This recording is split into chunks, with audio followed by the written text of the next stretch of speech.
बांकीपुर चुनाव को आप किस तरह देख रहे हैं, क्योंकि अभी बिहार में जो बांकीपुर में उपचुनाव होने जा रहा है उसको आप किस तरह देख रहे हैं, क्योंकि बांकीपुर चुनाव अभी एक तरह से बहुत बड़ा मुद्दा बन चुका है बिहार में, क्योंकि प्रशांत किशोर वहां से लड़ने जा रहे हैं। तो आप कैसे मतलब देख रहे हैं बांकीपुर उपचुनाव को, बताइए। देखिए, बांकीपुर का चुनाव जो है ना, ये मत समझिए कि सिर्फ वो बांकीपुर की चुनाव है, ठीक है, वो पूरे बिहार का चुनाव है, क्योंकि बहुत जरूरी है बांकीपुर का चुनाव जो है बिहार के जनता के लिए, बिहार के जनता के लिए बहुत जरूरी है। जब ये जीत जाएंगे ना प्रशांत किशोर जी, तो जब ये बांकीपुर से विजय होके आएंगे तो अब वहां काम करेंगे तो पूरे बिहार के लोगों को दिखाई देगा कि भाई वाकई में हम कितना बड़ा गलती कर दिए हैं जो प्रशांत किशोर को वोट नहीं देके उसको नहीं जिता के। जो मतलब पिछली बार जो चुनाव हुआ था तो प्रशांत किशोर 243 सीट पे चुनाव लड़े थे, जिसमें से एक भी सीट नहीं आया। हंसी वाली बात थी, हम लोग खुद मजाक उड़ाए थे सोशल मीडिया पे, हम लोग खुद कैंपेन चलाए थे, मतलब मजाक उड़ाए कि इतना मतलब प्रचार हुआ सोशल मीडिया पे, बहुत हीरो बने, लेकिन एक भी सीट नहीं आया।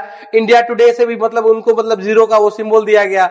लेकिन एक ना एक समझिए कि बिहार की मतलब जो जात पात की राजनीति है ना, ये एक तरह सामने आ गया कि मतलब प्रशांत किशोर जिस तरह पढ़े लिखे व्यक्ति हैं, समाज के लिए जो करना चाह रहे हैं, उनके बात को लोग सीरियस नहीं लिए और बीजेपी के डर से मतलब चले गए आरजेडी में, और आरजेडी के डर से चले गए मतलब इसमें बीजेपी में।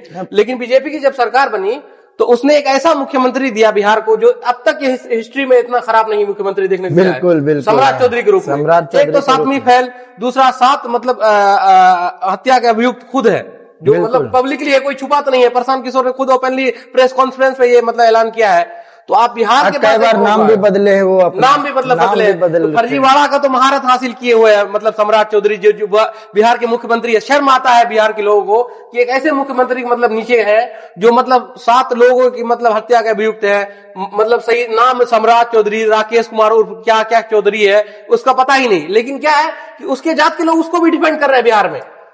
ये एक तो राजनीति का डिपेंड करना अलग बात है। देखिए, डिपेंड तो कर ही रहा है बिहार में, लेकिन सबसे बड़ी बात ये भी सोच रहा है वही बंदा, फिर ये भी सोच रहा है अगर हम अभी डिपेंड नहीं करेंगे तो कल को होके मेरे घर में प्रशासन भी भेज सकता है। नहीं तो इस डर से भी जो है ना उसको थोड़ा डिपेंड कर रहा है। चलिए ठीक है, ये मुद्दा है, लेकिन हम लोग ये चर्चा करना चाहेंगे कि प्रशांत किशोर जो बांकीपुर से लड़ रहे हैं चुनाव, तो वो समझिए बीजेपी के लड़ है। जब हम लोग खुद मतलब हंसी मतलब अभी भी हम लोग को सीरियस मतलब अभी यकीन नहीं हो रहा है कि प्रशांत किशोर उस सीट से चुनाव लड़ रहे हैं, क्योंकि डर किसी का भी, क्योंकि वहां से 30 से 35 साल से लगातार कांग्रेस मतलब जो बीजेपी जो है हमेशा जीती आ रही। कांग्रेस को एक भी मतलब सीट नहीं मिला 35-40 साल में। जब मतलब 2015 में महागठबंधन सरकार मतलब बनी थी कांग्रेस आरजेडी और जेडीयू को जोड़ के, तब भी वहां से मतलब सीट नहीं निकाल पाई थी। तो समझिए कि ऐसे सीट से अगर प्रशांत किशोर लड़ रहे हैं तो कहीं कहीं एक चैलेंज होता मतलब हो रहा है समाज में। वो जगह जो है ना, वो एक समय था, वो अंधभक्ति का दौर था।